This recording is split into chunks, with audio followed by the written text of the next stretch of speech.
Unfortunately हमारे पाकिस्तान का system इतना ज्यादा खराब है in terms of education. I personally believe कि आपको अकेली डिग्री कहीं पे भी लेके नहीं जा सकते, लेकिन बहुत सारी जगहों पे आप बगैर डिग्री के कुछ कर भी नहीं सकते। तो हमारे माशाल्लाह से जो एजुकेशन सिस्टम है, they are just producing graduates. यहाँ पर ऐसे लोग भी आपकी इंडस्ट्री में मौजूद हैं जो बिल्कुल अनपढ़ हैं और वो स्टूडेंट्स को बाहर भिजवा रहे हैं। देखिए, ये सारी बात होती है अवेयरनेस।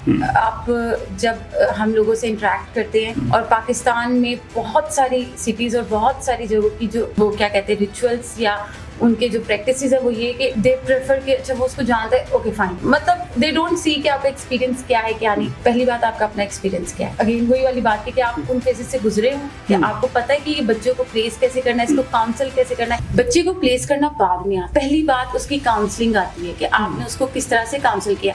और उसके बाद जब आप अपनी पहली डिग्री लाइक बैचलर्स में एडमिशन लें, उससे पहले आपको पता हो कि आपने जिंदगी में करना है। हम जिस दौर में, this is hyper competitive era, किसी कम्युनिकेशन सेक्टर में जा रहे हैं और आपको बोलना नहीं आता तो आप नहीं सर्वाइव कर पाएंगे। कैसी वो जिसे कहते हैं कि स्टूडेंट्स काउंसलिंग के हवाले से या इसके हवाले से कौन सी ऐसी चीजें हैं जो मिसाल के तौर पे आप चाहती हैं कि हर सूरत में फैमिली को, स्टूडेंट्स को इल्म होना चाहिए? एक बंदा है एक्सट्रोवर्ट, जिसको लोगों से बातें करना, लोगों से डील करना, तो वो इस चीज में अच्छा है। एक वो बंदा है जो इंट्रोवर्ट, जिसको ये पसंद है कि मैं अपने ऑफिस में जाऊं, काम करके आ। अब आप इन दोनों को अगर इनके जो कैरेक्टरिस्टिक्स हैं, इनसे ऑपोजिट जॉब देंगे, वो कभी एक्सेल नहीं कर पाएंगे। और ये जो करियर काउंसलर होता है, बेसिकली उसने आपको यही बताना होता है कि ये तुम्हारा कॉलेज रोड मैप है और ये तुम्हारा करियर मैप है। बिस्मिल्लाहिर्रहमानिर्रहीम नाज़रीन, पॉडकास्ट विद सरदार में जितने में एक बार फिर खुशामदीद। नाज़रीन, आज से हम एक नई सीरीज़ शुरू करने जा रहे हैं जो कि एजुकेशन से रिलेटेड होगी और ये हफ्तावार हमारा एक प्रोग्राम होगा स्पेशली इस हवाले से, जिसमें ख़ास तौर पर हम डिस्कस करेंगे स्टडी अब्रॉड के हवाले से। और यहाँ पर जो स्टूडेंट्स बहुत सारे किस्म के स्कैम का भी शिकार हो जाते हैं और बहुत सारी ऐसी जगहों पर चले जाते हैं जहाँ पर वो जिसे कहते हैं कि उनका मुस्तकबिल तक जो है वो दांव पर लग जाता है। हमारे शहर फैसलाबाद की इंतहाई ज़्यादा प्रोफेशनल, इंतहाई ज़्यादा एक्सपीरियंस्ड वुमेन है अमायमा इफ्तिखार खान। उनके साथ हम ये सीरीज़ जो है वो शुरू कर रहे हैं और उनके साथ हफ्तावार बुनियादों पर जो है वो इस प्रोग्राम को जो है आपकी खिदमत में पेश किया जाएगा। अमायमा इफ्तिखार खान हमारे साथ मौजूद हैं। अमायमा साहबा, कैसी हैं आप? अल्हम्दुलिल्लाह मैं ठीक हूँ, आप कैसे? अमायमा साहबा, सबसे पहले तो मैं आपसे ये पूछना चाहूँगा क्योंकि आज का ये प्रोग्राम जो है बेसिकली इंट्रोडक्टरी है और हम क्योंकि एजुकेशन सेक्टर जो है बहुत बड़ा सेक्टर है और इसके हवाले से बहुत सारे जिसे कहते हैं कि स्टूडेंट्स के मिसाइल हैं और हमारा जो इस वक्त पाकिस्तान सफ़र कर रहा है, तकरीबन हर दूसरा बच्चा या हर घर में एक आध या दो बच्चे भी है तो वो अब्रॉड स्टडी जाना चाहते हैं। इसके लिए एक तो मैं सबसे पहले आपसे पूछना चाहूँगा, आप हमारे जो नाज़रीन हैं उनको बताइए कि आप कितने अर्सा से इस फील्ड में हैं और कब से ये स्टडी अब्रॉड के हवाले से जो है वो डील कर रही हैं? Thank you so much for inviting. अच्छा, अगर टोटल एक्सपोजर को देखा जाए एज ऑफ नाउ तो तकरीबन 8 साल से ज़्यादा हो गए हैं और अगर इस इंडस्ट्री के को स्पेसिफिकली देख लिया जाए तो 6 साल हो गए। अच्छा। और यहाँ इस इंडस्ट्री में और रिक्रूटमेंट इंडस्ट्री में बेसिकली बहुत सारे फेजेस आते हैं। जैसे कोविड का एक फेज आया था जिसमें पूरी दुनिया की रिक्रूटमेंट बंद थी, कोई भी एडमिशन्स नहीं ले रहा था, बट यूके था। और उसी टाइम पे आप बहुत, जैसे भी आपने स्कैम्स का भी जिक्र किया, तो उसी टाइम पे आपने बड़े स्कैम्स भी आइडेंटिफाई किए थे किस किस तरह से होते थे और यूके ने अपनी पॉलिसीज कैसे लीनिएट की थी। अगेन यूके की जो माइग्रेशन जब ज़्यादा हुई, उन्होंने दोबारा स्ट्रिक्टनेस की, ऑस्ट्रेलिया में चेंजेस आई और अगर हम इवन कनाडा की जो जीआईसी रिक्वायरमेंट है वो चेंज हुई। तो ये एक डिफरेंट फेजेस है जहाँ पे आपको जिनके साथ आपको चलना पड़ता है, लेके चलना पड़ता है। फॉर्चुनेटली क्योंकि मैं काफ़ी अरसा हो गया है, ये थोड़ा सा अब हम देखते हैं जैसे ट्रेंड बनता जा रहा है हर घर में और हर किसी के लिए इसका ये काम करना भी ट्रेंड बनता जा रहा है।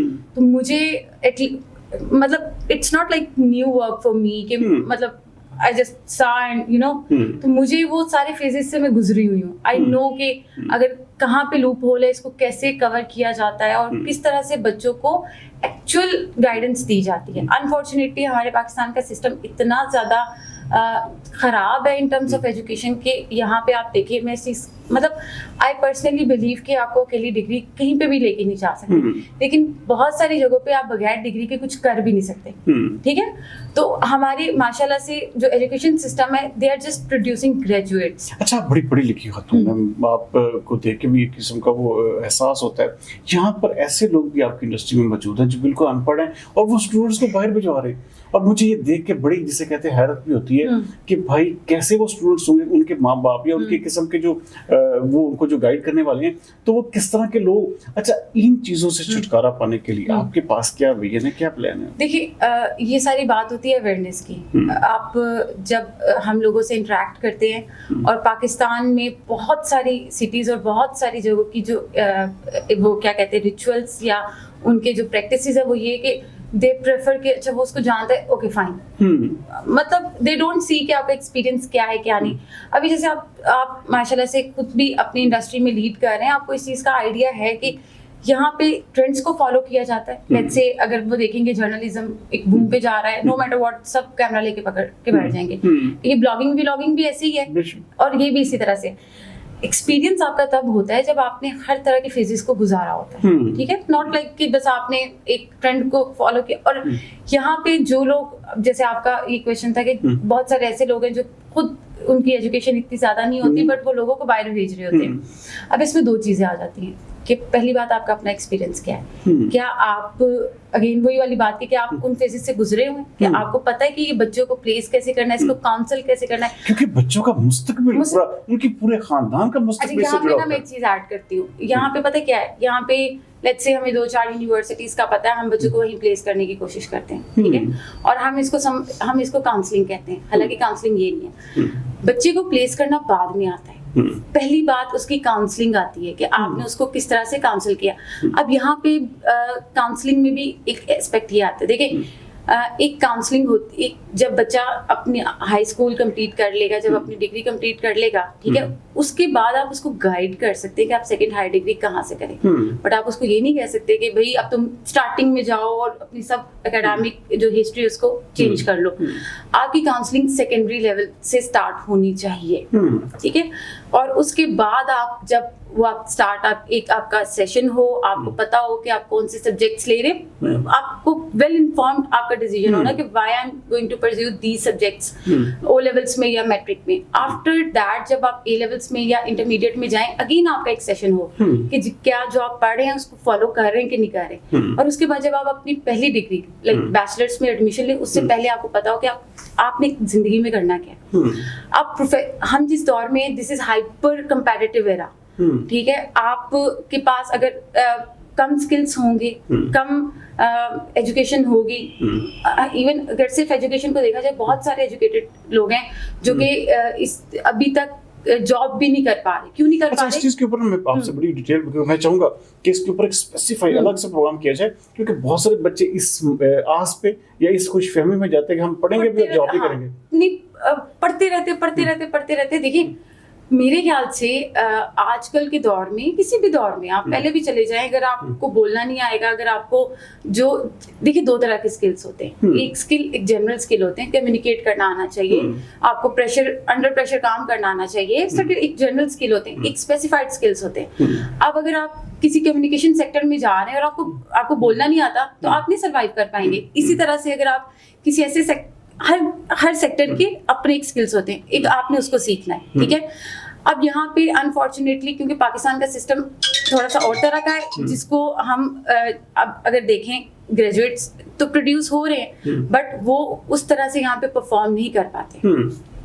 अच्छा, एक चीज़ और है, खास तौर पर मुझे ये भी ज़रूर बताइएगा कि आप एक कंपनी भी रन कर रही हैं और पिछले तकरीबन 2 साल से आप बहुत अच्छा इसमें अपना भी इंडिविजुअल, अच्छा आपने जो एक किस्म का जो इस फील्ड में जो आपने बताया कि 6 से 8 साल हो गए, तो इसका मतलब है कि आपने कहीं और सर्व किया। अच्छा, कैसी वो जिसे कहते हैं कि स्टूडेंट्स काउंसलिंग के हवाले से या इसके हवाले से कौन सी ऐसी चीज़ें हैं जो मिसाल के तौर पर आप चाहती हैं कि हर सूरत में फैमिली को, स्टूडेंट्स को इल्म होना चाहिए? देखिए जैसे भी मैंने आपको एक्सप्लेन किया कि एक तो सेकेंडरी लेवल से पहले लाइक मैट्रिक या ओ लेवल से पहले उसका एक सेशन होना चाहिए, और फिर एक उसका सेशन होना चाहिए मैट्रिक या ओ लेवल्स के बाद, लाइक ए लेवल्स के बाद से पहले। कितना अर्से का ये? देखिए आपके सेशन ही है ना, क्या मैटर करता है कि अगर आप हर 2 साल बाद सेशन ले रहे हैं, ठीक है। उसके बाद जब आप अपनी पहली डिग्री परस्यू करने जा रहे हो, उससे पहले आपको ये पता हो कि आप कहाँ जा रहे हैं, किस फील्ड में जा रहे हैं। अच्छा, अब यहाँ पे 2 चीजें हैं।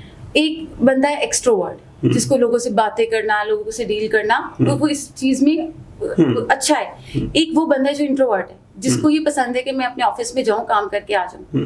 अब आप इन दोनों को अगर इनके जो कैरेक्टरिस्टिक्स हैं इससे ऑपोजिट जॉब देंगे, वो कभी एक्सेल नहीं कर पाएंगे। ठीक है। और ये जो करियर काउंसलर होता है, बेसिकली उसने आपको यही बताना होता है कि ये तुम्हारा कॉलेज रोड मैप है और ये तुम्हारा करियर मैप है, तुम्हें इन दोनों को फॉलो करना है। ठीक है। अब अगर आप जस्ट बिकॉज कि मेरे फादर ने मुझे ये कहा था तो मैंने एफएससी कर ली, जस्ट बिकॉज मेरी मदर चाहती थी तो मैं डॉक्टर बन गई, या मेरी मदर चाहती थी मैंने फलानी डिग्री कर ली, या क्योंकि मेरे फलाने भाई के दोस्त जो है वो उन्होंने ये डिग्री की और वो फलानी जगह पे बैठ के बहुत अच्छा अर्न कर रहे हैं, अब मैं बैठ के जॉब देख रहा हूँ। अच्छा, जो मतलब ममालिक हैं जहाँ मिसाल के तौर पे आजकल बच्चे जाना भी चाह रहे हैं, इसके ऊपर भी हम बिल्कुल अलग से प्रोग्राम करेंगे, लेकिन स्पेसिफाई मैं ये ज़रूर चाहूँगा कि आप बताइए कि इस वक्त, क्योंकि तकरीबन समझ लो मैं जैसे बता चुका हूँ कि हर फैमिली के हर घर में वो जाना चाहता है। ऐसी एजेंसी या ऐसी सूरत में ऐसा क्या होना चाहिए कि जिससे मिसाल के तौर पे वालिदैन का भी किस्म का वो ट्रस्ट लेवल है वो बेहतर हो, और स्टूडेंट्स भी वहाँ पर जाकर ऐसे कौन से ममालिक हैं आपकी नज़र में, कौन से ऐसे जहाँ पर बच्चों को जाना चाहिए, जहाँ पर बच्चों के आगे बढ़ने के भी ज़्यादा चांसेस हैं? देखिए, एक तो दो तरह से, एक तो अगर आपने मेंटली सेफ, मेंटली क्या कहते हैं सिक्योर रहना है, तो फिर आपने सबसे पहले देखना है सेफेस्ट कंट्री कौन सी है, वहाँ पे क्राइम रेट क्या है। ठीक है। और लेट्स से कुछ लोगों को वेदर से बहुत प्रॉब्लम होती है तो वो बहुत ज़्यादा टेम्परेचर में नहीं रह सकते, ना कोल्ड ना हॉट। इसी तरह से अगर हम ये देखते हैं कि नहीं, अब दो चीजें आ जाती है, एक आती है इंग्लिश स्पीकिंग कंट्रीज, 4-5 वो है, एक आती है यूरोपियन कंट्रीज। अब जितनी भी यूरोपियन कंट्रीज हैं वहाँ पे हर किसी की अपनी अपनी लैंग्वेज है। कहा तो ये जाता है कि इंग्लिश टॉट प्रोग्राम्स है, ये है वो है, but when it comes to getting job, क्योंकि आप जब डिग्री कंप्लीट कर रहे होंगे, ठीक है, तब आप और जॉब भी कर रहे होंगे जो आपको अलाउ होगा, उसमें आपको प्रॉब्लम आती है। अब यहाँ बैठ के अगर मैं पश्तो में आपको बोल रही हूँ, आप कभी भी नहीं बैठेंगे, आप कहेंगे मैं जा रहा हूँ, मतलब मैं आपको क्या ही कम्युनिकेट कर सकती हूँ। इसी तरह जब तक आप वहाँ की लोकल लैंग्वेज नहीं सीखते, अब यहाँ पे भी फिर डिफरेंट कैटेगरीज आ जाती हैं कि आपका बजट कितना है, आपकी रिक्वायरमेंट कितनी है, आपके अपने सर्कमस्टांसेस कितने हैं। अब बेस्ट कंट्री जर्मनी भी बेस्ट है, अगर यूरोपियन कंट्री में देखा जाए सबसे अच्छी उसकी इकोनॉमी है, स्पेन अच्छी है, इटली अच्छी है, बाकी जितनी भी ऑस्ट्रेलिया तो चलो इंग्लिश स्पीकिंग में आ गई ना, ठीक है, हम ऑस्ट्रेलिया को देख लें। फिर उसके बाद अब ऑस्ट्रेलिया के जो रिक्वायरमेंट्स है, अगर लेट्स से फलाना बच्चा कहता है कि मैं जाना चाहता हूँ, उसकी रिक्वायरमेंट मीट कर रहा है तो वो जा सकता है। देखिए, ख्वाहिश पे तो नहीं हो सकता, मेरा तो दिल है कि मैं चांद पे एक दफा जाके देख रहा हूँ क्या हो रहा है, लेकिन उसके लिए मुझे प्रॉपर चीजें चाहिए। इसी तरह से बच्चे की अपनी रिक्वायरमेंट क्या है और उसकी अल्टीमेट पर्पस क्या है, क्या वो डिग्री कंप्लीट करके वापस आ जाएगा पाकिस्तान और यहाँ पे उसके अपने प्लान्स है, या उसका प्लान वहाँ पे सेटल होने का है। जब सेटल होने का प्लान है, फिर ये देखा जाता है कि क्या वहाँ पे ग्रेजुएट इमिग्रेशन रूट है। अगर ग्रेजुएट इमिग्रेशन रूट होगा तो बच्चा वहाँ पे सरवाइव कर पाएगा ना आफ्टर डिग्री। मतलब आपने उसको इलीगल तो नहीं खुदा ना खास्ता भेजना, ना ही हम इस तरह के बच्चों को किसी भी सूरत डील करते हैं, ना ही इस तरह के काउंसिल करते हैं। आप डिग्री कंप्लीट करें। देखिए, जो country graduate immigration route offer कर रही है, इसका मतलब they want people, they want human resource. अच्छा, मैं आपको एक मजे की बात बताऊं, पूरी दुनिया में इस टाइम पे लोगों की कमी है, ह्यूमन रिसोर्स की कमी है, ठीक है। और वो क्यों कमी है? क्योंकि लोगों को स्किल्ड लोग नहीं मिल रहे। और एट द सेम टाइम ये जितनी भी कंट्रीज के मैंने आपको नाम लिए हैं, स्पेशली इंग्लिश स्पीकिंग कंट्रीज, यहाँ पे जो नेट माइग्रेशन है वो ज्यादा है। लोग जाए जा रहे हैं लेकिन उनके पास काम के बंदे नहीं जा रहे। और वो क्यों? क्योंकि हम अगेन वही बात आ जाती है, हम अपने स्किल्स पे काम नहीं कर रहे। मैम, इसके ऊपर मैं आपसे खुसूसी तौर पे, क्योंकि ये ग्रेजुअली ये हमारी सीरीज होगी, इसमें हम चाहेंगे कि आपसे हर मुल्क के हवाले से, हर एक, जैसे कहते हैं कि जो बच्चा चाहता है, जो बच्चे को किस तरह का हम अच्छे मशवरे दे सकते हैं, किस तरह से हम उनको एक किस्म का गाइड कर सकते हैं कि भाई ये बच्चा अगर मिसाल के तौर पे इस कैटेगरी का है, ये उसकी क्वालिफिकेशन है या उसका ये रोड मैप है, तो उसके लिए कौन सी यूनिवर्सिटी, कौन सा मुल्क जो है सेफेस्ट है या बेहतर है। तो इसके ऊपर हम मैं जरूर आपसे वो जिसे कहते हैं नाज़रीन, आपके फीडबैक का भी हमें इंतजार रहेगा, क्योंकि मैम अमामा इफ्तिखार खान के साथ हम हफ्तावार बुनियाद पर जो है वो आपकी खिदमत में हाजिर हुआ करेंगे, और आपका फीडबैक, आपकी जो एक किस्म की जो तजावीज़ हैं वो भी हम लेंगे, और आप जो जो इस पर सजेशन देना चाहे वो भी दे सकते हैं।